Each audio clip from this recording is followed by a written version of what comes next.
मजेशीर गोष्टी भाग 8। आजच्या गोष्टीचे नाव आहे कोल्ह्याला द्राक्षे आंबट। एके दिवशी एका सुंदर हिरव्यागार जंगलात एक भुकेला कोल्हा अन्नाच्या शोधात फिरत होता। सकाळपासून खूप शोधूनही त्याला खायला काहीच मिळाले नाही। अचानक त्याला एका सुंदर बागेत द्राक्षाचा मोठा मांडव दिसला। वा, आज माझी भूक नक्कीच भागणार, कोल्हा आनंदाने म्हणाला। रसाळ काळी जांभळी द्राक्षे पाहून कोल्ह्याच्या तोंडाला पाणी सुटले।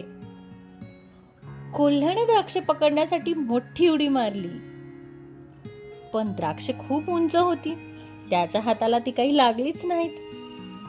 त्याने पुन्हा पुन्हा उड्या मारल्या, पण प्रत्येक वेळी तो अपयशी ठरला। शेवटी कोल्हा खूप दमला आणि खाली बसून विचार करू लागला।